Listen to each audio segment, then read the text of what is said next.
A exposição ela tem um caráter retrospectivo, né? Há 18 anos não aconteceu uma retrospectiva do artista, enfim, no Brasil, no mundo.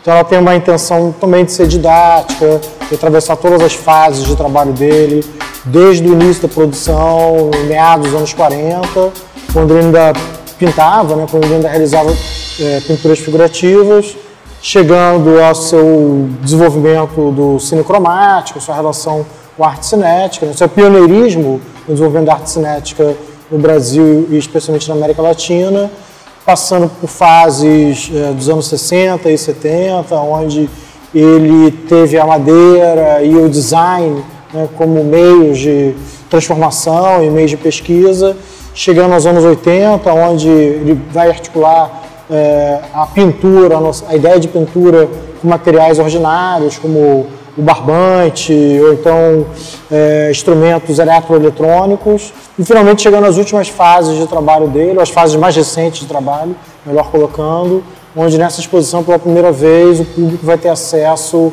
a trabalhos feitos nos anos 60, onde ele opera a ideia do cinetismo, né, da arte cinética, utilizando agora o acrílico pela primeira vez.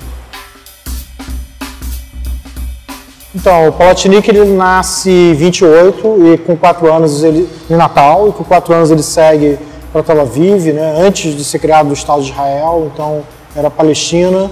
Lá ele passa a infância, a adolescência, retorna ao Brasil por volta dos seus 18 anos, e em Tel Aviv ele ingressa tanto numa espécie de liceu de artes e ofícios, onde ele tem o primeiro contato com a arte e esse desenvolvimento, né, da pintura figurativa, especialmente. Os trabalhos, constam aqui na exposição trabalhos que são feitos a carvão, ou então os óleos, né, onde fica ressaltada a sua pesquisa com a natureza morta, especialmente um tom expressionista. E ao mesmo tempo em que há esse ingresso no Liceu de Artes e Ofícios, há um estudo do Palatinic com o motor de explosão, que seria uma proximidade com os equipamentos de guerra, com os automóveis, né, e os transportes de guerra que, enfim, faziam parte daquela natureza, daquele momento no estado da Palestina. E quando ele retorna ao Brasil, por volta ali de 48, 49, ele se estabelece no Rio de Janeiro, né, na casa de um tio que aqui morava, e aí ele abandona a produção figurativa, né, de pintura, porque ele entra em contato com a Anísio da Silveira, o Homem e a Anísio da Silveira, né, que os apresenta uma espécie de ateliê, né, no Hospital Psiquiátrico Dom Pedro II, no Engenho de Dentro, onde estava sendo feita digamos, um núcleo terapêutico, onde os pacientes, na sua maioria esquizofrênicos, começavam a pintar, a produzir arte, ao invés de ter aquela proximidade com tratamentos mais duros, né, contra o corpo, como eletrochoques, etc.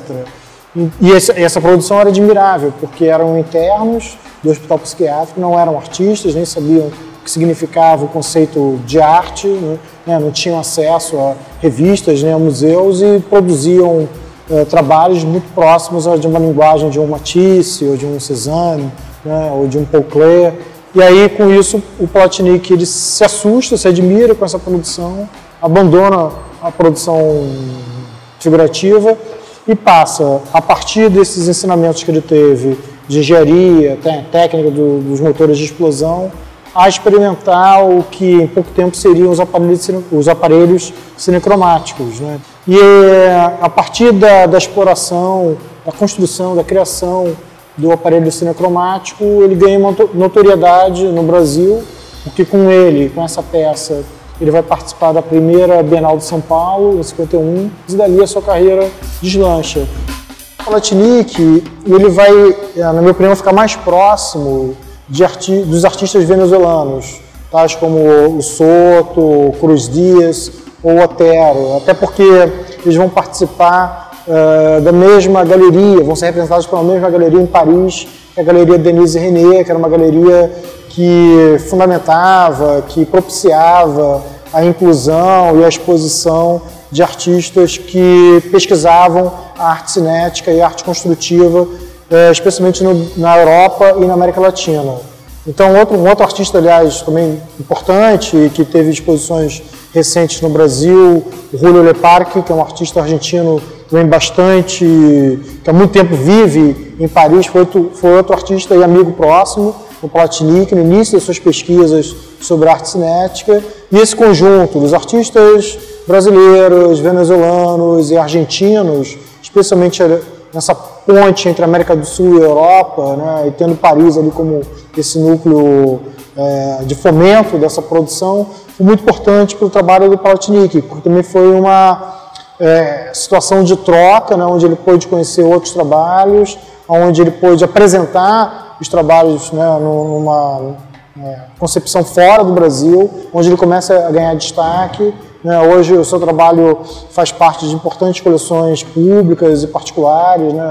Hoje não se fala de arte cinética sem citar o Platinic, então assim, o pioneirismo dele está sendo cada vez mais consolidado, esse pioneirismo, digamos, mundial até, está sendo cada vez mais consolidado fora do Brasil, fora da América Latina, exatamente por conta dessas ligações que aconteceram, né, ao longo de uma carreira de mais de quase 60 anos, né?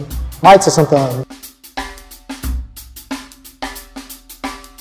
Um dos aspectos dessa exposição, para além da ideia didática, de apresentar as fases de trabalho dele, para que o público conheça cronologicamente, digamos, como se deu a transformação do trabalho Platinic, acentuar além desse ponto, acentuar outros dois. O primeiro é a ideia de que tudo que ele produz é pintura, né? Isso parte de uma entrevista que eu fiz com ele, onde a primeira frase que ele coloca é: eu sou um pintor, o que eu produzo é pintura, mesmo que a gente esteja diante de trabalhos como esses, né? São trabalhos tridimensionais, que evocam uma tradição da escultura, de volume, escala, base, né? Enfim, onde a tridimensionalidade é evidente, mas mesmo assim se comporta como, ou interessa a ele que esses trabalhos se comportem como pintura. E a terceira circunstância é evidenciar esse caráter da artesania, quer dizer, o Platinic desde o início, ele não possui assistente, é ele quem produz tudo, né? A série W, que é uma das últimas séries nas quais ele vem se dedicando à produção, só recentemente, questão de 10 anos, um pouco menos de 10 anos, ele passou a utilizar o corte a laser, né? Então a tela, né, o compensado é fatiado num burô, enfim, num laboratório, mas antes disso, até o início dos anos 2000, era ele quem fazia na própria casa, ateliê dele, com a serra dele. Então, todos os objetos tridimensionais, bidimensionais, foram pensados, executados, né? A gente tem desenhos aqui na exposição que colocam essa força do pensamento, né? de um caráter muito onde o esquema, onde o projeto, onde o desenho, né? Fica evidenciado ali no papel, isso depois parte para a tridimensionalidade. Então, tudo até, sei lá, até 50 anos de trabalho era feito exclusivamente por ele. Perceba que em todos os trabalhos do Platinic é necessário, acho que a experiência, né, não se dá por completo se você não deslocar o seu corpo frente a essas esculturas, esses trabalhos bidimensionais, né? Porque ali você percebe uma transposição da cor, né? A cor se colocando como um elemento dinâmico, de velocidade. Então, essa espécie de confronto sadio entre o corpo do espectador e esse corpo-máquina, né? Os dois entrando numa espécie de acordo ali, né? De encaixe e de acordo entre eles.